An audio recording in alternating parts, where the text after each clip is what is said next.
A été financée par les établissements de traitement et d'exportation de poissons.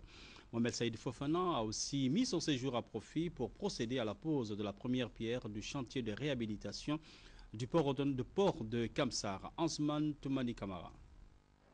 Soit un point d'eau par district, ces 14 forages inaugurés par le Premier ministre sont financés par les établissements de traitement et d'exportation de poissons installés à Kamsar. Cela sur recommandation du ministre de la Pêche et de l'Aquaculture qui exige désormais l'implication de ces établissements dans la réalisation des œuvres d'intérêt communautaire au niveau de leur site d'implantation. Nous rendons grâce à Dieu et nous remercions le gouvernement qui nous a offert ce fourrage.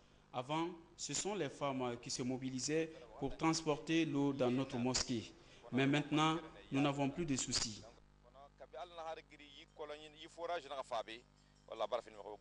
Sur la même lancée, au port de pêche de Kamsar, les travaux de construction d'un centre de santé avancent à grands pas.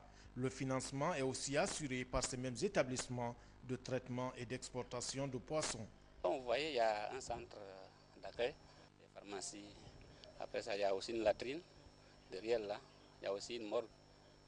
Ici, il y a encore un autre logement pour le chef de centre. De son côté, le gouvernement guinéen, dans le cadre de son programme d'appui à la pêche artisanale, vient de financer les travaux de réhabilitation du ponton du port de Kamsar. La dalle a été endommagée il y a de cela 4 ans. Il y a 4 ministres qui se sont succédés à la tête du département de la pêche. Ils n'ont pas pu réaliser la restauration. Grâce à notre ministre, M. Moussa Kondé, j'ai fait un projet de restauration, je vous ai soumis. Et grâce à vous, l'État a débloqué l'argent pour restaurer ce ponton. C'est sur ce ponton que tout le débarquement du poisson qui est sur Kamsar ici passe par ce ponton. Nous savons que ce ponton-là est indispensable pour non seulement les professionnels du secteur de la pêche artisanale, mais aussi pour l'approvisionnement des populations de Kamsar et d'ailleurs de l'intérieur du pays. C'est pour ça que nous n'avons pas hésité au niveau du Conseil à répondre favorablement à la demande de M. le ministre. Et je suis heureux de constater que les travaux vont démarrer bientôt. Il reste à souhaiter que ces travaux s'achèvent rapidement pour que le poisson, d'où qu'il vienne, de Bissau, du Sénégal et de partout, puisse permettre de ravitailler davantage, n'est-ce pas, nos populations. Nous comptons sur vous pour que l'ouvrage soit bien contrôlé et que, n'est-ce pas, il soit bien entretenu lorsqu'il sera achevé. Et pour mettre un terme à la crise d'eau et d'électricité au port de Kamsar, le ministre de la Pêche a entamé des négociations auprès de la compagnie de bauxite de Guinée CBG pour la recherche d'une solution idoine. Les activités de la première dame de la République, Mme Djené Kandé, s'est rendue ce week-end à la Direction générale de la protection civile, où elle a constaté les efforts pour l'assainissement de la ville de Conakry. La première dame de la République s'est ensuite rendue à Fria, où elle a présidé la cérémonie de remise de dons faite par le Rotary Club et ses partenaires. Adama Magasuba, commentaire. L'association des épouses de militaires et paramilitaires, toujours aux côtés de la première dame de la République, dans son combat contre l'insalubrité, était le week-end à la Direction générale de la protection civile à Kaloum. Ces dames ont, dans un enthousiasme habituel, accueilli Mme Djené Kandé dans un espace propre. Comme elles savent le faire, les épouses de militaires et paramilitaires étaient très tôt dans ce camp. Cela en présence de toute la corporation, du chef de cabinet Albert Toupou, en passant par le directeur général Mohamed Garé, jusqu'au dernier agent du ministère de la Sécurité. Tous ont participé à l'opération.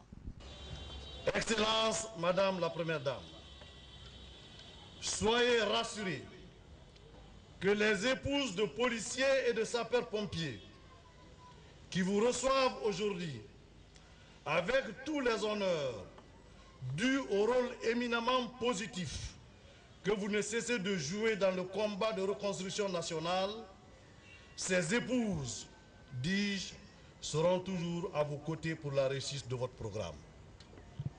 Elles vous prient, par ailleurs, de transmettre au chef de l'État, son Excellence le professeur Alpha Condé, leur farouche détermination à faire de la sécurité pour tous une réalité. Car sans cette sécurité pour tous, la démocratie tant ambitionnée n'est qu'une illusion. Encore une fois, Excellence Madame la Première Dame, soyez la bienvenue.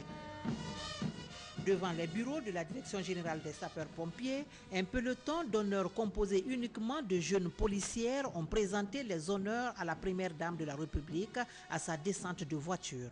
Un fait marquant qui a impressionné Mme Guéné Condé. Je vous remercie du fond du cœur, du soutien que vous m'avez apporté depuis le lancement de mon plan d'action. C'est parti d'un constat très simple. Disons que lorsqu'on atterrit à Conakry, ce qui frappe en premier lieu, c'est l'insalubrité, c'est la saleté criarde de Conakry. Alors c'est vrai, certes, nous n'avons pas de moyens, la pauvreté est là, mais nous nettoyons bien nos cours, nos concessions. Donc d'où l'idée de lancer le slogan « Nettoyons cette ville afin de la rendre propre ». C'est vrai, dans le discours du directeur général, il y a une corrélation directe entre la saleté et les maladies. Donc moi, je pars vraiment à la chasse contre tout acte d'incivilité. On peut rendre cette ville propre sans beaucoup de moyens. Moi, ce que je voulais, c'est juste une impulsion. Et je vous remercie du fond du cœur d'avoir répondu à cet appel. Mon plan d'action arrive bientôt à terme, mais je vous remercie sincèrement de votre soutien. Après la Direction générale de la protection civile, la Première Dame de la République et sa suite ont rallié la cité minière de Fria à quelques 150 km de la ville de Conakry. À 25 km de la cité, précisément à Tormelin, les populations ont stoppé le cortège et de façon spontanée organisé une réception pour la Première Dame, histoire d'extérioriser leur amour pour le couple présidentiel, dira le chef du village. À Fria, le thermomètre était monté en flèche, mais les habitants de la cité minière avaient défié les ardeurs du soleil pour rencontrer la Première Dame de la République. Ce premier contact fut sincère et bon enfant. C'est une maison des jeunes entièrement rénovée par la compagnie Russal qu'a choisi le Rotary Club de Fria pour recevoir Mme Guéné Condé. Cela dans le cadre de son projet baptisé Action Mère et Enfants avec la remise de 10 motos-ambulances en faveur de 10 centres de santé des régions administratives de Boké et Kindia. Le club Rotary de Fria, en partenariat avec les clubs européens et l'association Elora, ont à cette occasion mis l'événement sous la présidence d'honneur de la Première Dame de la République. Le Rotary Club de Fria et les représentants des clubs partenaires et associations d'Europe sont très fiers et honorés que vous ayez accepté, malgré vos multiples occupations, de rehausser de votre présence la remise de dons de 10 tricycles ambulances aux populations des préfectures de Télébélé, Bofa, Dubreka et Fria. Excellence, Madame la Première Dame, votre présence parmi nous en ce jour solennel, que j'ose croire sera incrustée en lettres d'or dans les annales de l'histoire de la cité d'Alumine, donne un caractère significatif et symbolique à cette cérémonie qui nous réunit.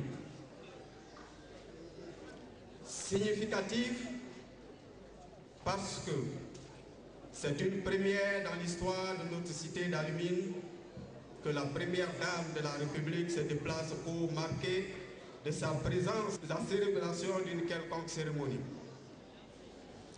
Symbolique parce que, Excellence, Madame la Première Dame, depuis l'investiture de votre époux, le professeur Alpha Condé, président de la République,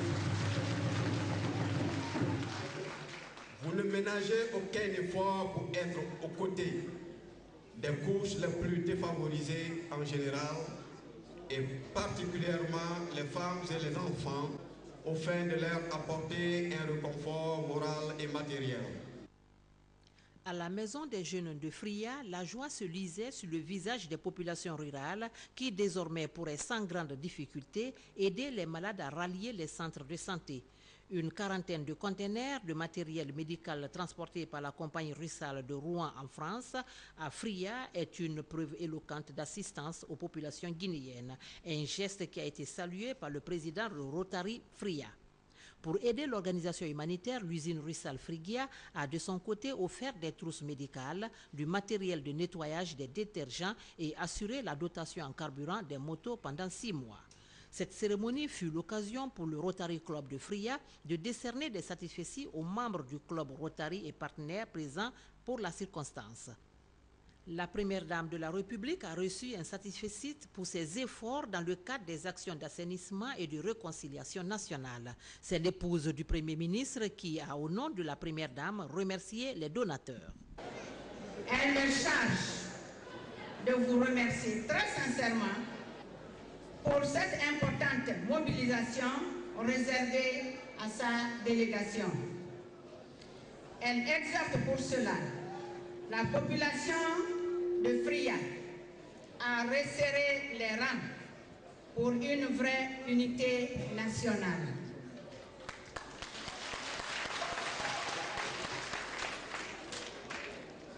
La première dame me charge de remercier le Rotary Club de Fria pour ce don de moto-ambulance qui sauront assurer l'amélioration de la santé de nos populations.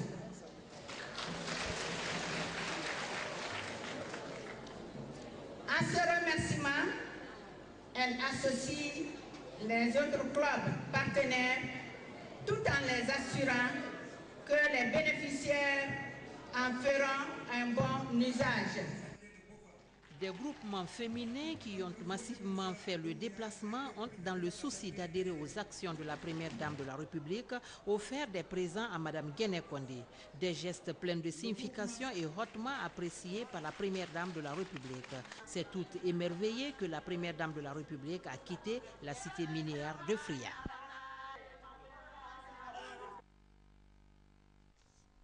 Voilà, madame, messieurs, c'est la fin de cette première édition. Merci de votre bien aimable attention.